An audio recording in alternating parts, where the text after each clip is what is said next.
right. Welcome to the podcast that if Philip sees my shorts, I'm going to have to get dressed again.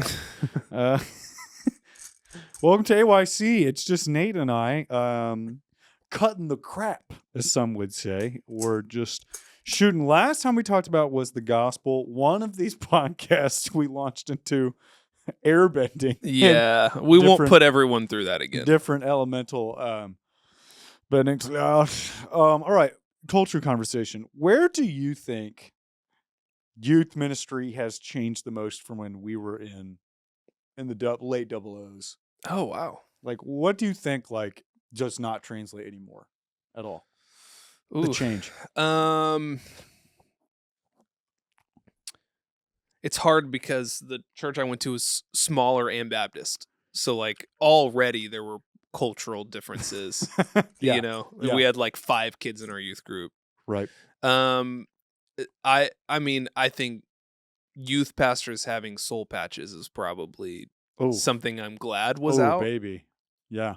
Maybe we could put some images like in the show notes. I hear podcasters say that in the show notes. I'm like, I'm going to add, we'll add that in the show notes. Who's checking the show notes? Yeah, check the show notes. We linked, you have to cut this. We linked the Diddy files in the show notes.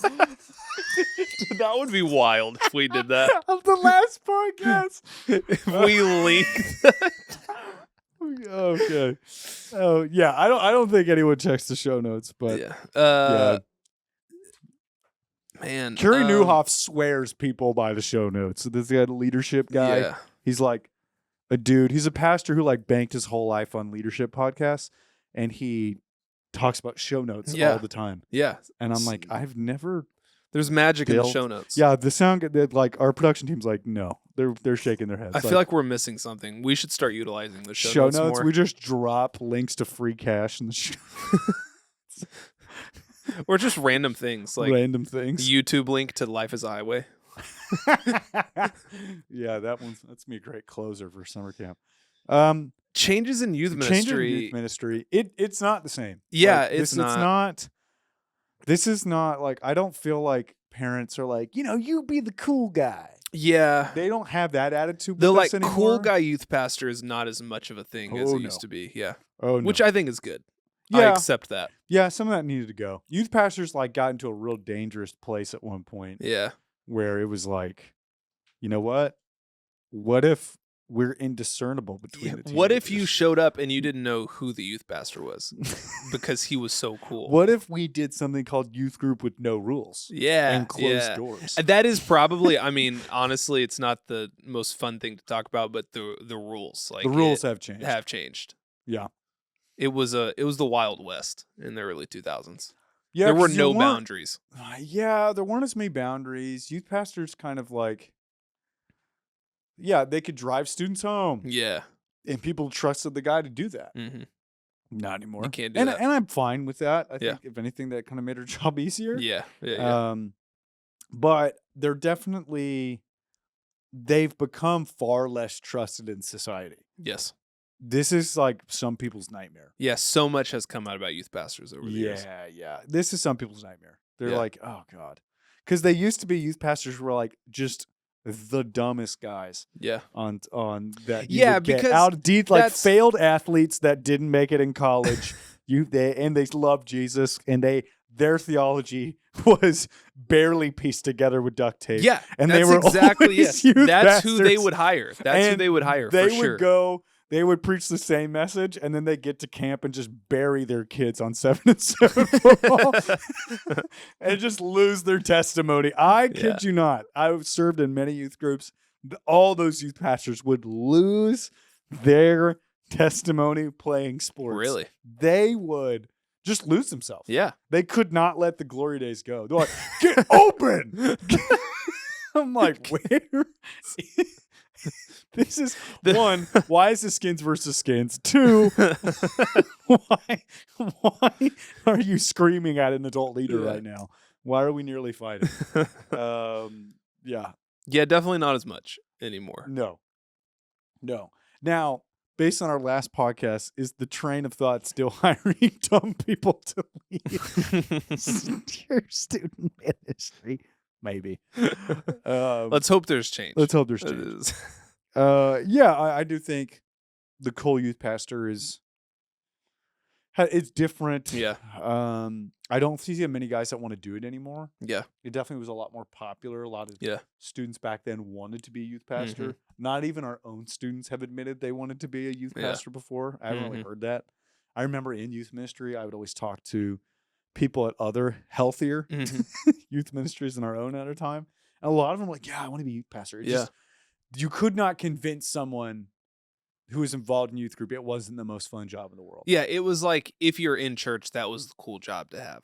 Yeah, from the congregational standpoint as a student, you're like, this has to be the most fun job ever. Yeah. It has to be. Yeah. It was not, but it was it had to be the most fun job ever. Yeah. From that aspect. I remember like one thing that's changed, we had free time for like 6 hours. Yeah. Yeah. Bro, they'd be like, all right, guys, free time from like 12 to 5. And the adult leaders and the pastors would just be somewhere. You don't know where they're at. I found out playing Xbox. Dude, I found years later, they would hook up a PS2 to a TV and just be at camp. And we're talking at camp, right? Yeah, straight COD. Playing some Call of Duty while kids are definitely not smoking. Where's the pastor? I really need to talk to him. He's playing Call of Duty. Yeah, he's taking a headshot right now. He's on a headset. That's great. Do you feel like there was anything good from that era that is not around anymore? I think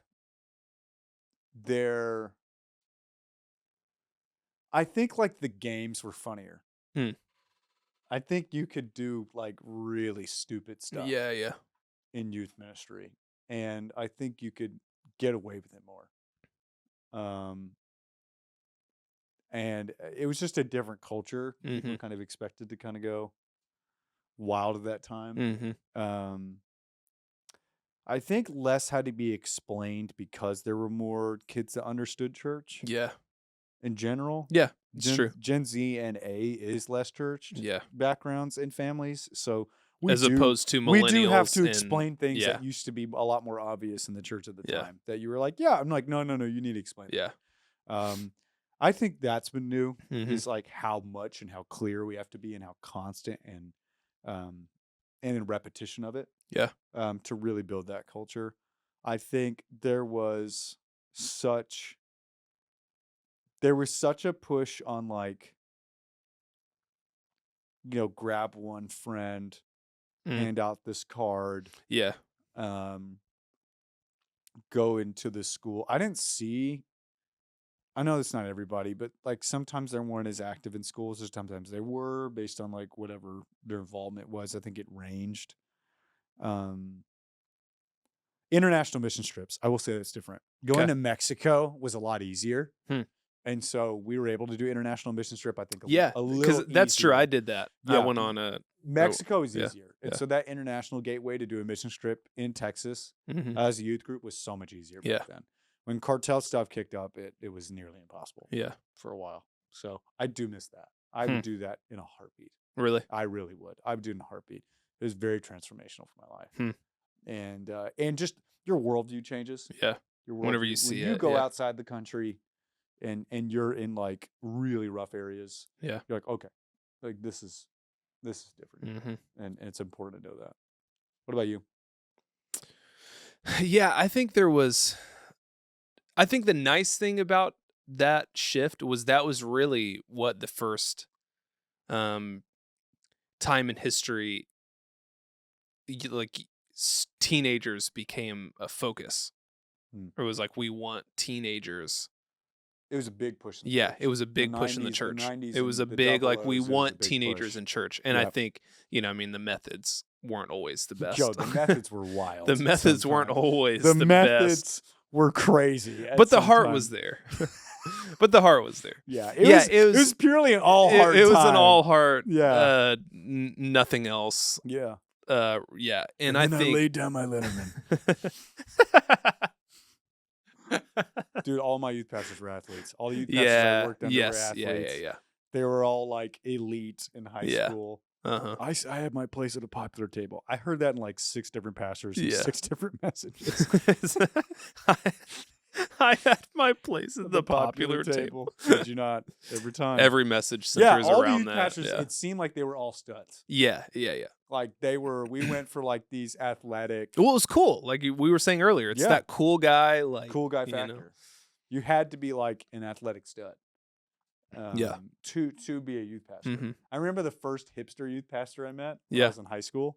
He was very into, this is for you, Matt. He's very into C.S. Lewis at that time and maybe some Mars Hill. Cardigan. This is late 2000s, so yeah, I'm looking.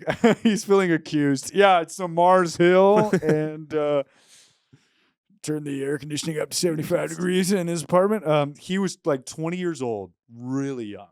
Okay. V-neck. Oh yeah. Yeah. One of the first I saw with the deep V-neck. Yeah. Very skinny. Mm-hmm. He's following a super athlete. The guy who leads Breakaway Ministries at A&M. Yeah. He followed that guy. Mm. And Brian McCormick there.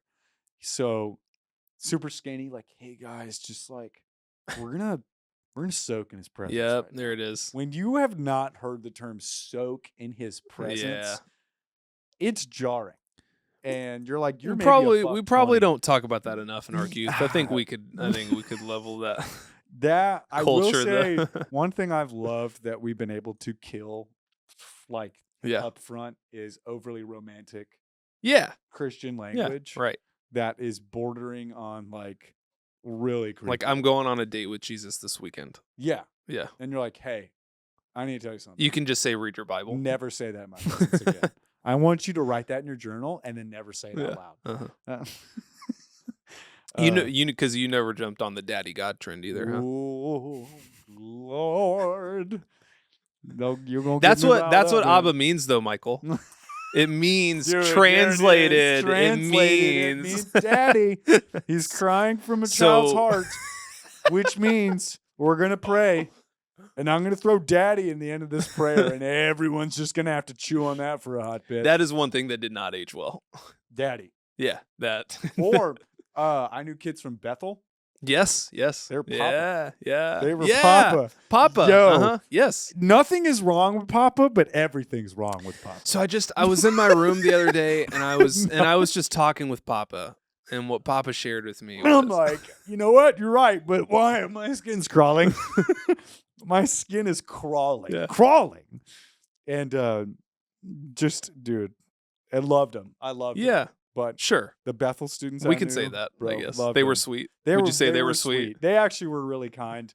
But when we would pray, I'm like, lock in, Mike. Lock in. Focus. You're going to hear Papa and hugging and intimacy and a lot. I tell you, maybe that's where the whole feet phobia thing came from. Because the people in that era. They never wore shoes. If you called your dad Papa, you didn't wear shoes. You didn't wear shoes during worship. You're like, yo, someone was like, if we're going to meet God, I'm going to take my shoes off. Because you're on holy ground. I'm like, you know what? I like the Old Testament too. We don't have to do all of them things. We're on holy ground, Mike. The shoes thing off. Like, that's what it developed into. Yes. I don't think we saw that coming. Yeah. For some of us, we're like, it just like got thrust upon us. We're like, whoa, people's shoes are off. I think it's just Daddy God. I think it's like people, and this happens with every generation. It's like you want to find a different way to connect with God than the last generation did. The last generation connected with God one way. They missed it. So like now it's like I want to connect with God in a different way that's edgier and not that goes against. Because the generation before us was like it was the suit and tie. But they were also acquired to fire and we're going real deep Christian. Okay.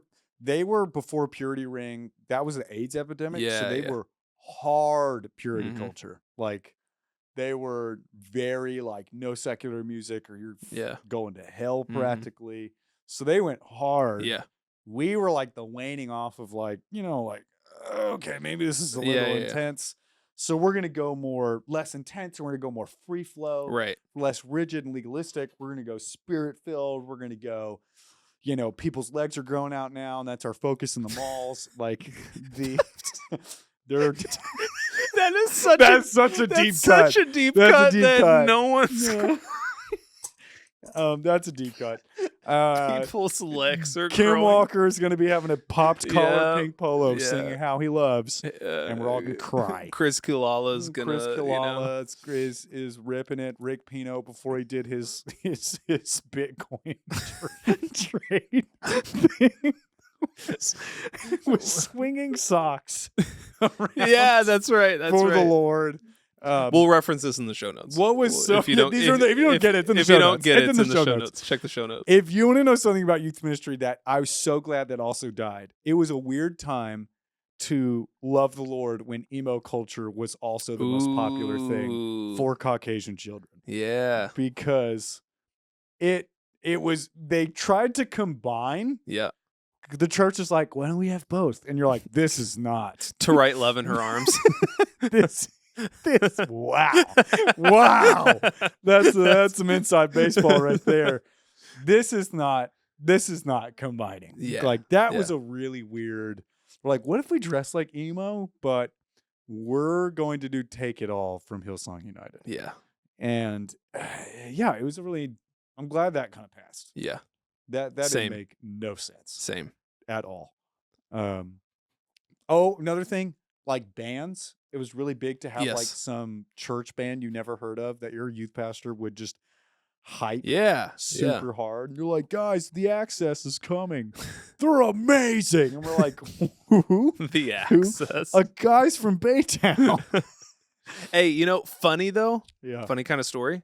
I don't know that any of our kids know who it is, but Lecrae. Yeah. He came and performed at my tiny little Baptist church in the middle of nowhere, Levelland, Texas. Really? Right before like he got big. My youth pastor like knew him, like they went to college together or something. That's wild. So he can't. They're, I mean, like 20 of us white kids, you know, and they like out in the country. 116. Yeah, dude, it was out in the country. Just Calvinist Christian rap. He came out and performed at our was the church with like pews and stuff. He performed there. Yeah. For like probably 20 of us, and I mean, I thought I liked rap music after that, you know? That's like, crazy. had never listened to rap music before. And I was like, I love rap music. I think Christian rap has come a long way, to give it credit. Yeah. I wholeheartedly gave up on it. Yeah. Because I just liked worship music more. Like, I just wanted to, if I'm going to connect with the Lord, like worship music was the way absolutely that I was going to go. I would say like another thing that's different, parents are probably less strict. I notice Christian parents are far less strict. Yes. And contemporary Christian music does not have a death grip on culture. Dude, the church that it used to. Yeah. Bro. CCM, contemporary Christian music, that was... Am I right, Matt? Chris Tomlin, right? Right? Does Marcos Witt? If you're... Alex in the back.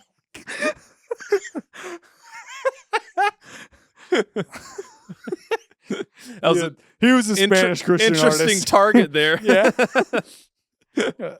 Yeah, I lobbed it over, and he kind of did a real soft layup. He's not wrong, though, is he? Yeah. Big deal. Yeah, it was, CCM was huge. It was. Now, do you think it's a good thing for our students that contemporary Christian music, non-worship Christian music, essentially, is not as potent, or do you think it would have been better in culture now if it was? I don't know that contemporary Christian music had the effect that everyone hoped it was going to have. I agree.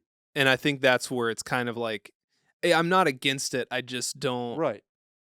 Like, what is it doing? What is Matthew West singing? I don't want to go through the motions. Like, what is that doing? I don't think it held potency. Right. Because I gave up when that song talked about I lost my keys to the great Was that Francesca? Francesca Bastelli talked about losing her keys and crying out to Jesus. I was like, you know what? This ain't for me ever. But I think contemporary Christian music created a divide with me because I love worship music. I feel like I connected with the Lord. Yeah. The kids that loved contemporary Christian music the most made me feel less Christian. Yeah, there was definitely a stigma. There was a stigma that came with it for sure. With whatever KSBJ or Air One was playing, like, you really didn't love the Lord. Like, Yeah, you it weren't was. in your It was like devotions. I may offend some people here. It was like the Christian school version of like schools. Yes. You know, where it's like if you're not careful, it can give an air of I'm more Christian than you Than you. because I listened to Right. at our time Switchfoot, which I did listen to Switchfoot, and I Yeah. still do to this day. But I'm more Christian than I you. listened to John Foreman. Hey, spring, summer, fall album. Dude, those albums were That's fire. a cut. Actually, That's the lead singer Switchfoot. No student's gonna get that. But show notes. It's in the show notes. I'm with you. I think for my students, I'm not discouraged when they're not listening to Christian rap. Right. Agreed. Like, I don't think that, because here's what I think it is. I think when Christians try to be cool, we fail every time. Yes. I think we're just not Yeah. going to be the coolest in the room. Yeah. And when people push for us to be cool, Yeah. it always Yes. feels subpar. Yes. We are, even at its best, it's under the line. Right. Which is why when they're pushing for a Christian movie sometimes, actually, let's say most of the time, we're like, even at their best, we're like, not quite. Right. Like, Yeah. like even at their best. So we going cool and as culture relevant as possible, just never, I think it comes from an insecure place. I don't necessarily think it comes from a spirit-led place. Yeah. And so I don't feel like that's the need. We need to push in that direction. Right. So worship music I'm good with. Yeah. Because we own that. Right. Like secular world has no answer Yeah. for a spiritual connection with the Lord. Like those flow moments. Mm-hmm. Like they don't have an answer for that. Right. They kind of try and they're like, but if you listen to Bohemian Rhapsody, Fix You by Coldplay is close. That is worship music. Fix You is probably the closest agnostic version that they have to worship It's Coldplay and U2 is what worship music has evolved from. It all began the agnostic interpretation of worship music. Yeah. And if you listen to Hillsong United in that era, you cannot disagree. It was they weren't shaking hands. That dotted eighth delay on every guitar is. I think Alex, you got me. That I think the best. I have to pause my first thought. I have to be like, ¿Cómo estás? ¿Cómo se llama? Oh my gosh. Okay, real quick. I need to share this story. You're going to have to cut this part. Okay, I'm going to end it. I'm going to share this extra story. That's it. I do think one of the best things that's happened in youth culture is Gen Z does not really want us to be cool because they already don't think we are. Yeah. They really don't think we're cool youth pastors. That's not really their care. And for me personally, I'm okay. I'm okay with that. Okay. They talk to me about why my fit doesn't fit their needs or whatever all the time. And I'm like, I'm in my 30s, dog. Like, I can do what I want at this point. I think that push has been great because they're wanting to go like they know it doesn't work. Yeah. Yeah. Our generation wanted it to be cool. We wanted to not be the losers on the bus. We wanted Christian just to seem so much more culture relevant than it was. Yeah. I think there were some good pushes, but then again, there were pushes. Yeah. Yeah. And we pushed in areas we didn't need to. Mm-hmm. So I love that the strain of relevancy is not as needed as like they're looking for truth. They're looking for something to cut through a lot of noise. And the gospel and the scripture always does that. Yeah. And as long as we're there, I'm in. Yeah. Gen A has joined our youth group. They're in 6th and 7th grade. So it's gonna be interesting to see kind of their needs as we get later and deeper into that generation. But we're in a I think in where it might not be, I think, in the most fun era of youth ministry. Yeah. That's a harsh criticism, but I would stay by that. Yeah. I do think we're in a little more honest. Yeah. I think we're in a little more of an honest era of youth ministry. If you're willing to go there, they'll meet you there. So I'm very grateful for that. Any last notes? Or we put it in the show notes? Just no highlights. No frosted tips. No frosted tips, y'all. Those all right. Anything you didn't understand, they're in the show notes. Ark Youth. We love you. We love you. We see you. And goodbye. Later.